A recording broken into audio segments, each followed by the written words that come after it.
đã tục bờ Việt Nam đã tục bờ làm ta tách nhau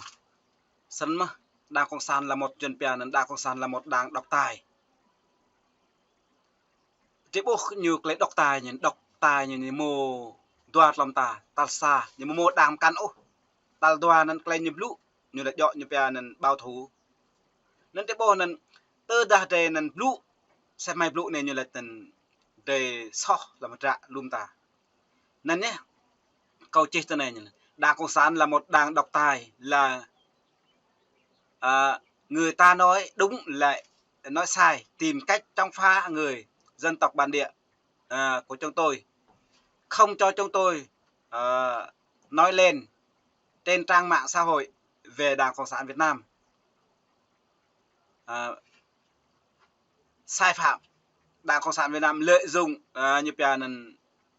chức vụ và chia rẽ khối đoàn kết Tây Nguyên hay là nói cách khác Đảng Cộng sản Việt Nam như lợi dụng chức vụ và quyền hạn như lại này hình sẽ bộ nên nhà nước của nhân dân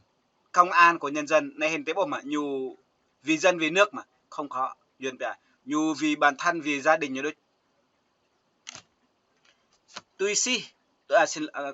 si như chi tế bộ là có chi viết cái nhổ như chi sẽ đây là thời gian gần đây trên kênh YouTube Krong Hình Buôn Cầu nêu tài khoản Facebook bước vào đất hứa do Ma Sơn quê ở Sông Hình huyện Sông Hình tỉnh Phú Yên lập lên hiện đang ở Thái Lan lập cắt kép như chị đang tải nhiều hình ảnh tối giác tội phạm mà đã tối giác Cộng sản Việt Nam vi phạm nhân quyền vi phạm tôn giáo vi phạm vùng đất Tây Nguyên bản địa của chúng tôi nên câu chi ngược với lọ như chi coi ngược lại nhục cầu vi phạm trang mạng vi phạm nhập tiền cực lệ blue hồi nhục dọ nên có chi với lọ này nguy hiểm nhất là Đảng Cộng sản đã mượn danh nhà nước của nhân dân vi phạm pháp luật quốc tế để thực hiện những hoạt động vi phạm pháp luật gây ảnh hưởng nghiêm trọng đến uy tín tôn giáo và khối đoàn kết quốc tế. Thế bộ này hình Việt Nam nhiều vi phạm tôn giáo, vi phạm nhân quyền. Nguy hiểm hơn nữa là Đảng Cộng sản Việt Nam đã mượn danh nhà nước của nhân dân mà đã là công an của nhân dân bây giờ vi phạm pháp luật rất là nhiều. Thế bộ này hình như lại nên sẽ vi phạm trang mạng tôi xin như chi từ này bộ luật từ này còn sẽ như chi từ câu từ này từ cụ này chi này theo luật pháp Việt Nam thì các cá nhân đều được pháp luật bảo vệ danh dự nhân phẩm uy tín nhân phẩm uy tín nặc đầy gà đấy như một nhân phẩm uy tín mà này bông mà đến nhu là đến blue đỡ cái nhiều vi phạm như nên uy tín nhân phẩm như nên tại khoản 3 điều 6 luật an ninh mạng quy định về những hành vi xâm phạm đến danh dự của người khác trên không gian mạng không thông tin trên không gian mạng đối chiếu với hành vi của Ma Sơn như lại nhẹ thì xử phạt hành chính theo khoản 3 điều 102 Nghị định 15 năm 2020 NDCP phạt từ 10 triệu đến 20 triệu bồi nhập phạt. Này hình như vi phạm trực tiếp sẽ xì cái vụ Nepia nên buôn em tạo rồi tập là xa như tôi ép bờ 10 như tôi ép bờ brụ bờ hẹ từ buôn sang tới chẳng hạn như vi phạm như lại công an của nhân dân nhà nước của nhân dân bây giờ nhiều giúp nhiều nhân dân mộ nên để bộ tôi xin như chi thế này như lại nên từ 10 triệu cho đến 20 triệu về các hành vi cung cấp trao đổi truyền đưa hoặc lưu trữ sử dụng thông tin số nhằm đe dọa quấy rối xuyên tạc vu khống xúc phạm uy tín của tổ chức danh dự đây không bao giờ demo xúc phạm nữa uy tín nữa đây nói thật này hình tế bộ từ đây này nguy hiểm nhất tế bộ nguy hiểm hơn nữa Đảng Cộng sản Việt Nam đã mượn danh nhà nước của nhân dân, công an của nhân dân, nhưng mà trong phá nặc đầy gà đây thì buộc là nước lạ nhu lợi dụng cách lợi dụng chức vụ và quyền hạn nhu xâm chiếm là vùng đất Tây Nguyên Tây thì lâu đi này hiện thế nhu lợi dụng chức vụ và quyền hạn mà lẫn làm thế đây tôi xì thế bố Lưu Bình Nhưỡng đã lại là lệch việc lệch nào thế bố nếu công chức nhà nước bị thoái hóa biến chất không còn đạo đức nữa, họ xem chiếm lợi phạm người khác là một lợi phạm của mình đấy bố cái tăng bình nhung sẽ chỉ Lưu Bình Nhưỡng nhu ắt mạ tươi mà nhu ắt lơ tươi mà hình trai trời sẽ trang như chi ha của giờ ta như một quyền nên thế bố tên này như lại xuyên tạc vu khống xúc phạm uy tín của tổ chức này hình nhưng mà xúc phạm như lại còn xúc phạm họ như là còn xúc phạm hay là nói là cách khác vu khống xúc phạm phạm uy tín của tổ chức này hình cái vụ chuyến bay giải cứu thế bố sẽ là chuyến bay giải cứu 54 bị cáo trong đó là lớn nhất là Phạm Trung Kiên là người đứng đầu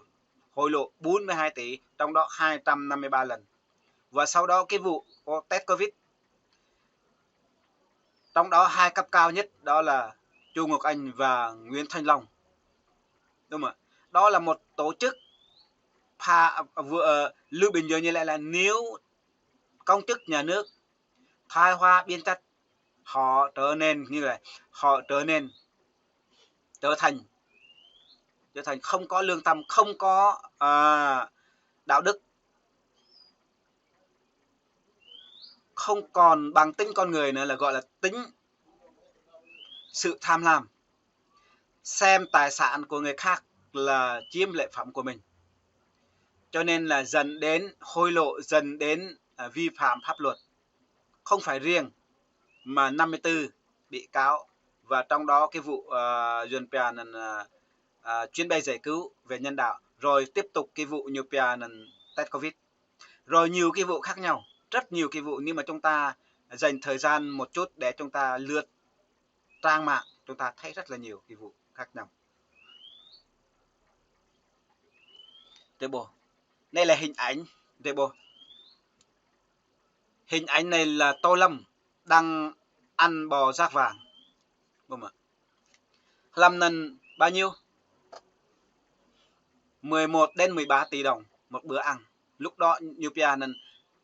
Việt Nam đang gặp khó khăn cần về hỗ trợ về mặt y tế này như là khẩu trang này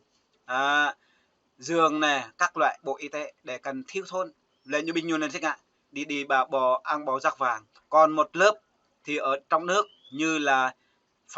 như là Nguyễn Thanh Long và Chu Ngọc Anh thì nâng ra test Covid còn trước khi Covid bùng phát thì trong đó có gọi là chuyến bay giải cứu về nhân đạo rất là nhiều nước Nga, Malaysia, Indonesia, Nhật Bản, Trung Quốc tất cả mọi miền đó là chính phủ Việt Nam mở một con đường gọi là nhân đạo chuyến bay nhân đạo cuối cùng trong đó là 54 bị cáo hối lộ lợi dụng chức vụ và quyền hạn đúng không ạ để đưa lên trang mạng như thế này như cái vụ ăn bò rác vàng này như lại là xúc phạm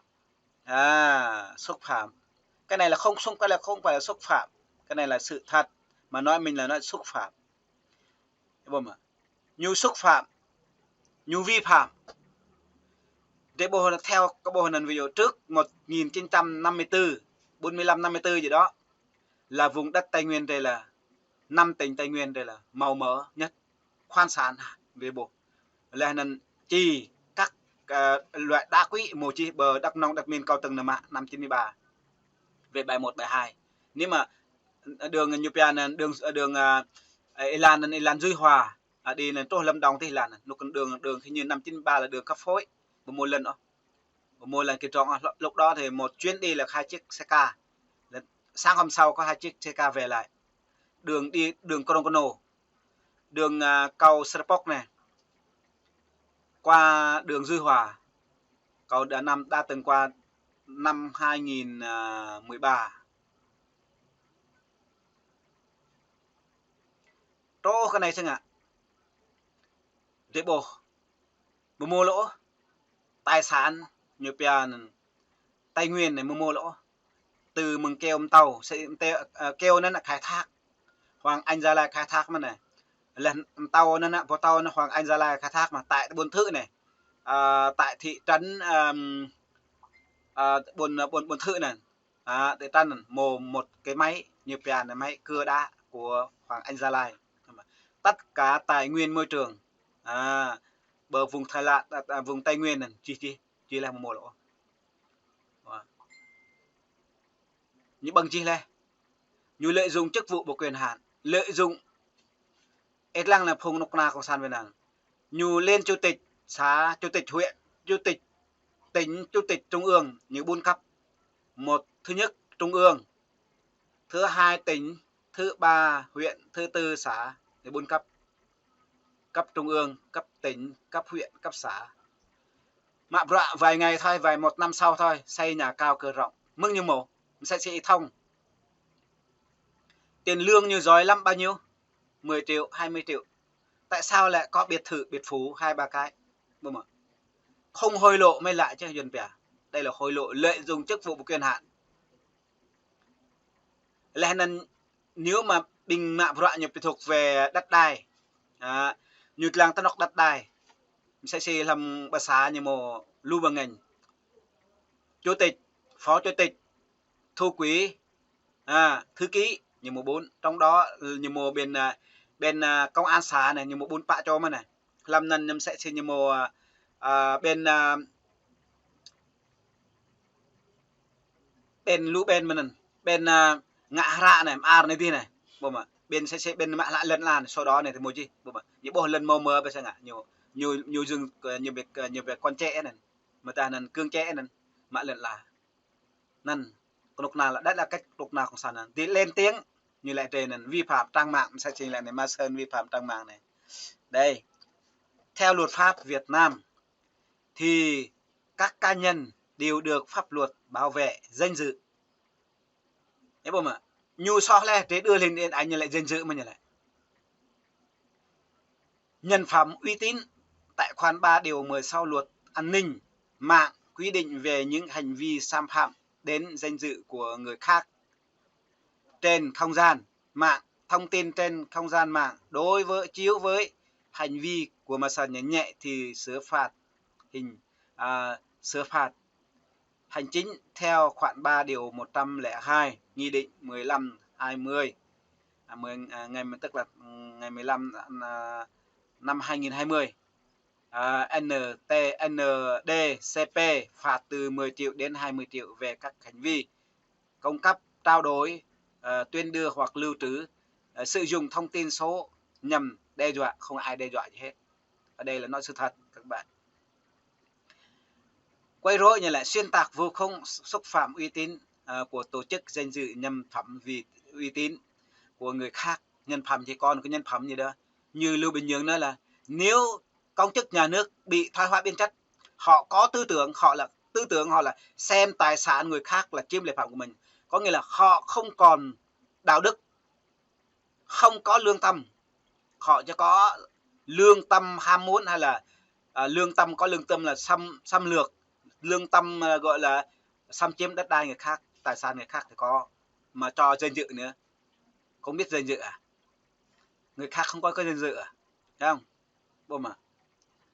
Nên tại bộ uy tín của người khác nếu đáp ứng đủ điều kiện cấu thành tội danh thì người có hành vi sử dụng mạng xã hội để bôi nhọ danh dự của người khác có thể bị truy cứu trách nhiệm hình sự đối với tội làm nhục như này. Thì truy cứu đây, tôi đang ở Thái Lan này, cứ truy cứu đi. Từ năm 2017 rồi, tên này chưa thấy ai vô truy cứu hết. Nên thế bộ. Sao nó nào không sàn quay nhau ngạ. Thế bộ. Để đâm hủy duyên pẹt đánh trọ dội khí đốt. sanan mong chile kau nila chakelu